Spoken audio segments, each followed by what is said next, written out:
Hello student, नमस्कार। हमने जो क्लासिफिकेशन का टाइप्स हैं, बेसिस हैं, सारे लगभग पढ़ लिए हैं। मोस्ट ऑफ सेगमेंटेशन तक पिछले वीडियो में कंप्लीट कर लिए हैं। आज हम बात करते हैं इसमें क्लासिफिकेशन क्लीवेज के बेसिस पर, यानी विदलन के आधार पर एनिमल्स का क्लासिफिकेशन किस टाइप से किया जाता है, यानी कितने टाइप का क्लीवेज इनमें पाया जाता है, कौन कौन से एनिमल में अलग अलग टाइप का।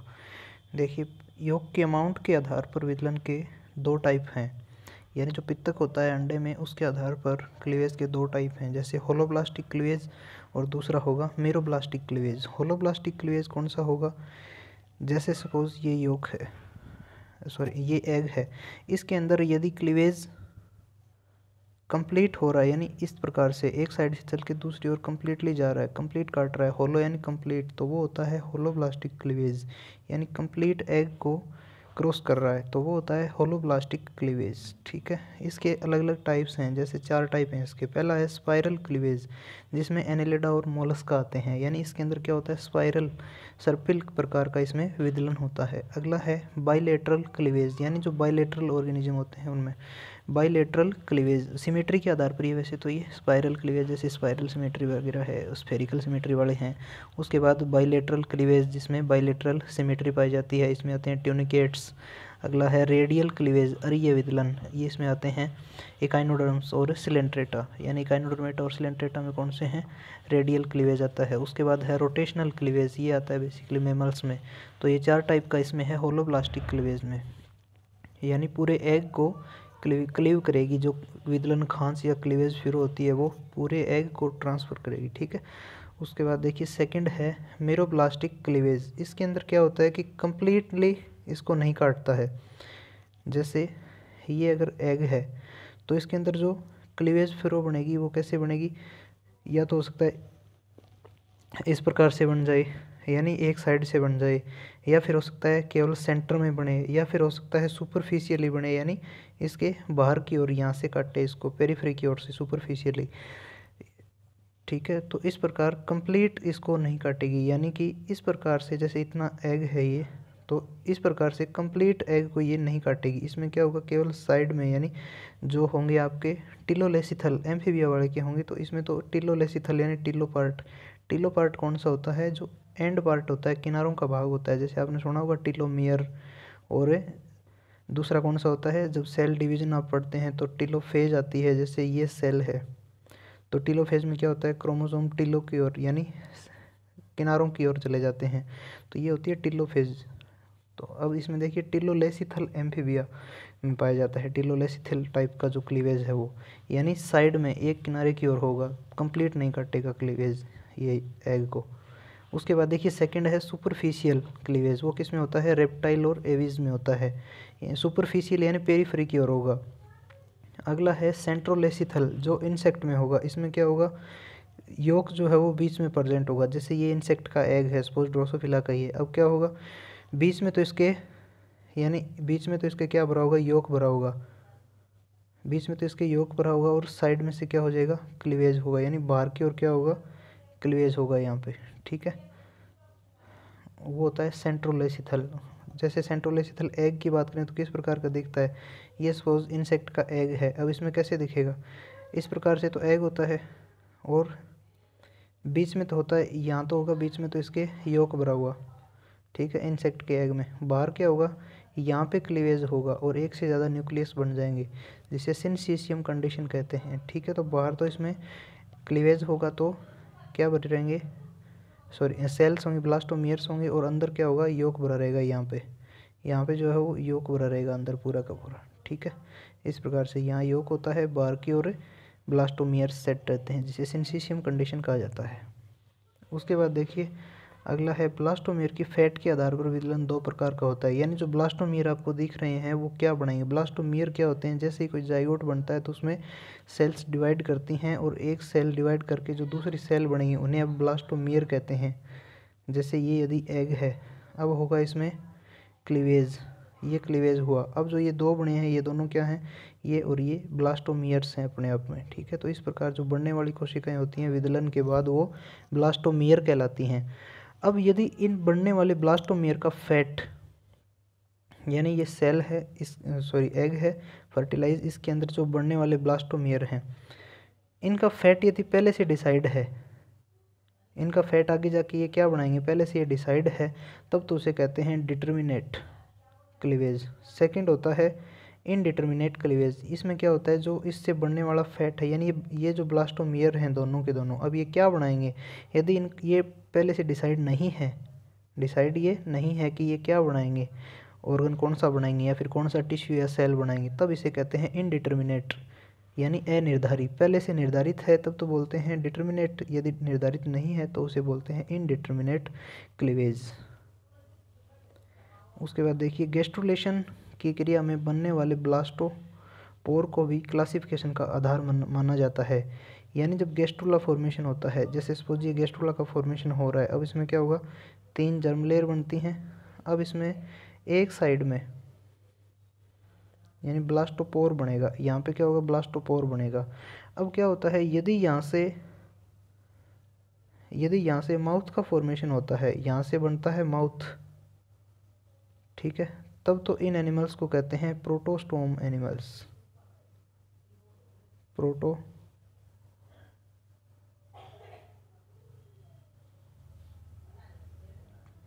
प्रोटोस्टोम एनिमल्स कहते हैं इन्हें, ठीक है। यानी ये जो ब्लास्टोपोर बना है एक साइड में, गैस्ट्रुलेशन के बाद जो ब्लास्टोपोर इधर होगा, इससे यदि माउथ का फॉर्मेशन होता है तो ऐसे ऑर्गेनिज्म को कहते हैं हम प्रोटोस्टोम एनिमल्स, ठीक है। उसके बाद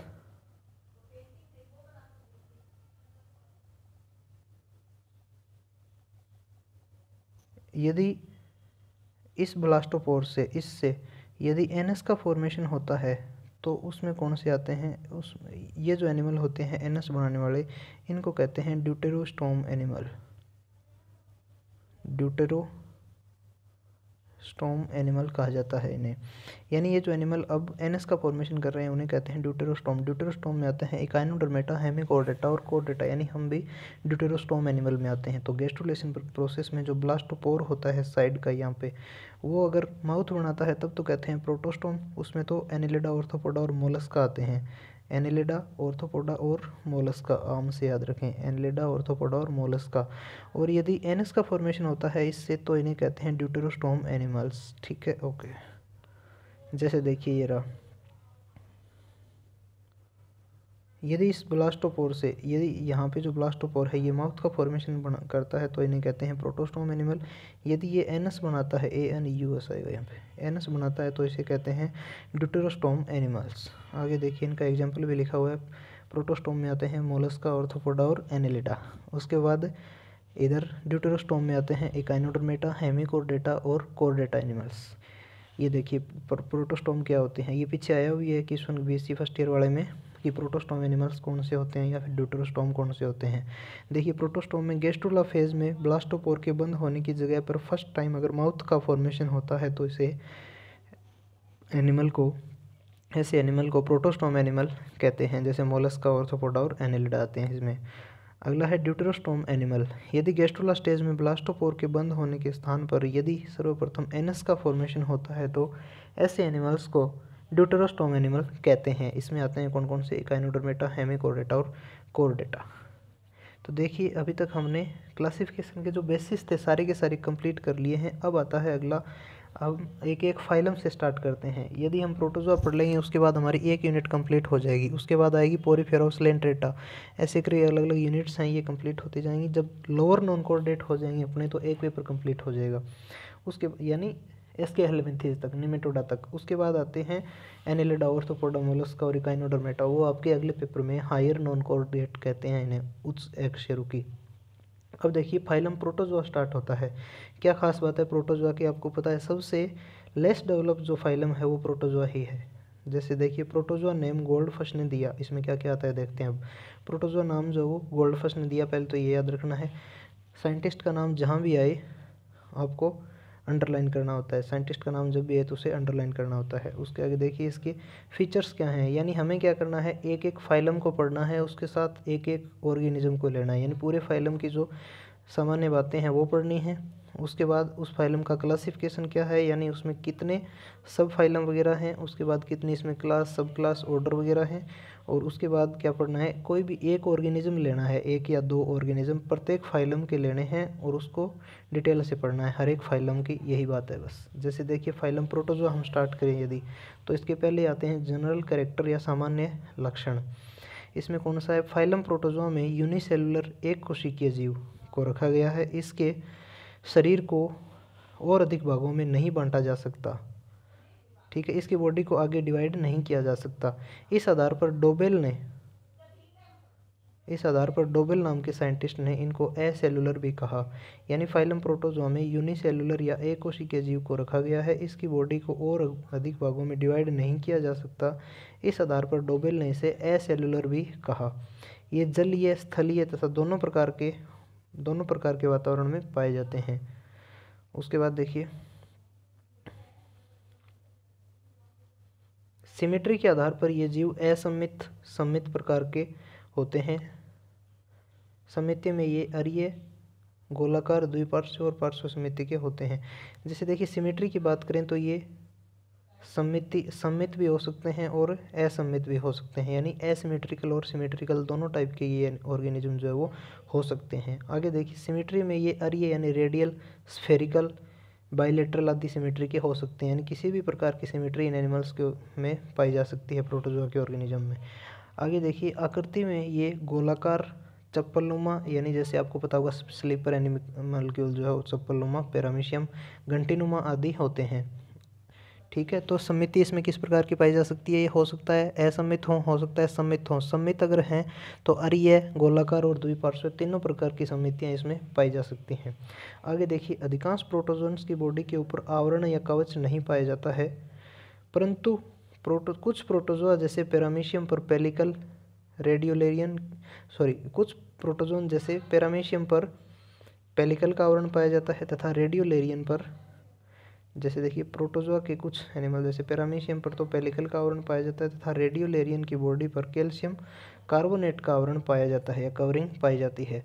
आगे देखिए ट्रोफिक सिस्टम के आधार पर ये प्राणी सम, पादप सम और परजीवी तथा मृतोपजीवी या मृतजीवी के टाइप के हो सकते हैं या होते हैं, ठीक है। उसके यानी कि ये प्राणी सम हो सकते हैं, पादप सम यानी प्लांट्स को खाने वाले, एनिमल्स को खाने वाले, पैरासाइट हो सकते हैं, डेड मटेरियल को खाने वाले हो सकते हैं, इतने टाइप के हो सकते हैं ये। यानी हर जगह आपको प्रोटोजोआ देखने को मिलेंगे, सीधी सी बात है। आगे देखिए इनमें संगठन की कोटि जीवद्रव्य स्तर की होती है, यानी कि एक पता है आपको, एक ही सेल है उसके अंदर क्या होगा, प्रोटोप्लाज्म ही तो होगा और क्या होगा, प्रोटोप्लाज्म इसमें पाया जाएगा।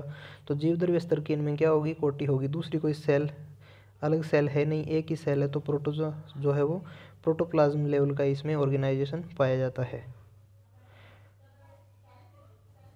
इनमें संगठन की कोटि जीवद्रव्य स्तर की होती है। गमनांगों के आधार पर इनका वर्गीकरण निम्न प्रकार से किया जा सकता है, यानी जो आपके स्यूडोपोडिया हैं वो मिलेंगे किसमें,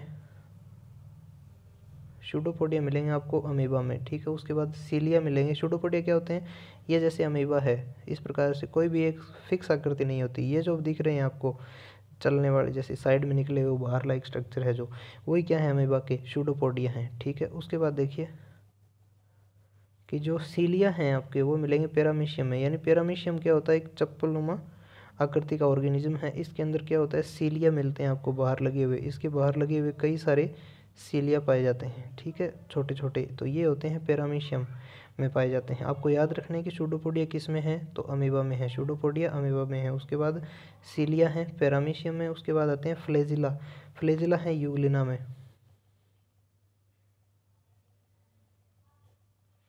जैसे सपोज मान लीजिए कि ये कोई ऑर्गेनिज्म है, कौन सा, यूग्लिना। अब क्या होगा, सीलिया तो थे छोटे छोटे, अब इसमें जो फ्लेजिला होगा वो बड़े साइज़ का होगा। और फ्लेजिला कहाँ थे, याद करो, बैक्टीरिया वगैरह में फ्लेजिला जो थे 9+2 विन्यास उसमें नहीं पाया जाता था, फ्लेजिलिन प्रोटीन था, ठीक है। तो ये यूग्लिना का जो फ्लेजिला है ये इस प्रकार से मिलता है। तो फ्लेजिला यूग्लिना में पाया जाता है। कैसे याद रखोगे, जैसे देखिए सीलिया और पैरामीशियम, सीलिया में सी आ रहा है, पैरामीशियम में सी आ रहा है, तो इस प्रकार से याद रख लीजिए। अगला है फ्लेजिला, फ्लेजिला में जी आ रहा है, यूग्लिना में भी जी आ रहा है, जी जी को ऐसे करके याद रख लीजिए। और सीलिया होते हैं पैरामीशियम में, स्यूडोपोडिया अमीबा में होती हैं। लास्ट आता है लोकोमोटरी ऑर्गन्स, जिसमें कौन आता है, प्लाज्मोडियम, जो आपके मादा एनाफ्लेज मच्छर होस्ट होता है, ठीक है। तो लोकोमोटरी ऑर्गन किस में होते हैं, प्लाज्मोडियम में, और फ्लेजिला होती हैं किसमें? यूग्लिना में सिलिया होती हैं, पैरामीशियम में, और सूडोपोडिया होती हैं अमीबा में। आगे देखिए, अधिकांश प्रोटोजोन्स में एक केंद्रक पाया जाता है, परंतु पैरामीशियम में 2 केंद्रक उपस्थित होते हैं। यानी कैसे? ये यदि पैरामीशियम बनाए हम, तो इसके अंदर आपको एक तो बड़ा न्यूक्लियस मिलेगा और एक छोटा न्यूक्लियस मिलेगा। जो बड़ा न्यूक्लियस होता है उसे कहते हैं मैक्रोन्यूक्लियस यानी वृहद केंद्रक, और जो छोटा न्यूक्लियस होता है उसे कहते हैं माइक्रोन्यूक्लियस यानी सूक्ष्म केंद्रक, ठीक है, या छोटा केंद्रक। अब ये प्रोटोजोआ फाइलम की सामान्य बातें हो चुकी हैं। उसके बाद आता है प्रोटोजोआ का क्लासिफिकेशन, ये हम अगले वीडियो में बात करेंगे, ठीक है। उसके बाद एक बार देख तो लीजिए, नोट्स आपके पास होंगे ही, देख लीजिए इसको। हम स्टार्ट करेंगे अगले वीडियो में। ये जो करने बैठेंगे हम, तो इसको आपको कम से कम 5-7 बार लिखना पड़ेगा, तब जाके क्लियर होगा आपका, ठीक है। थैंक यू, बाकी करते हैं अगले वीडियो में।